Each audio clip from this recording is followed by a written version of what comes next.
আমার স্ত্রী সন্তান বাবা মা আছে, সবাই মনে করেন আমাদের মুখের মিনি চাই আছে।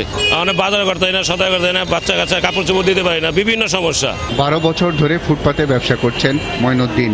দীর্ঘ এক যুগে বহুবার উচ্ছেদ হয়েছেন, কিন্তু ঈদের আগে সিটি কর্পোরেশনের এমন সিদ্ধান্ত যেন কিছুতেই মানতে পারছেন না তিনি। ব্যবসা বন্ধ হয়, টাকার অভাবে পরিবারের সদস্যদের নিয়ে কষ্টে জীবনযাপন করছেন।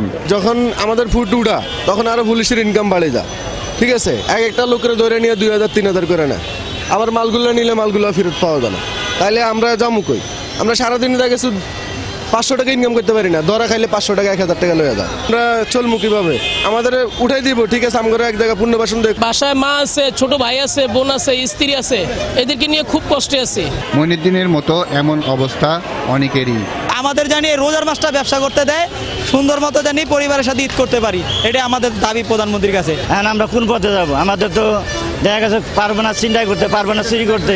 ঈদের আর মাত্র বাকি কয়েকদিন, খেটে খাওয়া মানুষগুলোও চায় পরিবারের সদস্যদের মুখে হাসি ফোটাতে। আর তাই মানবিক দিক বিবেচনা করে সরকার তাদের পাশে দাঁড়াবে বলে আশা করছেন হকাররা। ঠিক মতো ভাত কটা খাইতে পারতেছি না, সামনে যে ঈদের কাপড় চোপড় কিনতে তাও বোধহয় পারবো না। আমরা খুব কষ্টের ভিতরে আছি। মাননীয় মেয়রের কাছে আমাদের একটাই দাবি, আমাদের এই 15টা দিন আমাদের জন্য একটু সুস্থভাবে যেন একটু করতে দেয়। ফুটপাতে ব্যবসা করা খুব সুখের জিনিস না, এটা ভালো জিনিস না। আমরা চাই সরকার আমাদের পূর্ণ বিকল্প ব্যবস্থা করুক, আমরা ফুটপাত ছেড়ে চলে যাব। উচ্ছেদ হওয়ার পরেও যারা পণ্য বিক্রির জন্য বসছেন, তারা পুলিশ কিংবা গণমাধ্যমের ক্যামেরা দেখলেই এভাবে দোকান গুটিয়ে পালিয়ে যাচ্ছেন। লুকোচুরি করে জীবিকা নির্বাহের এই অবস্থা থেকে মুক্তি চায় নিম্ন আয়ের মানুষগুলো।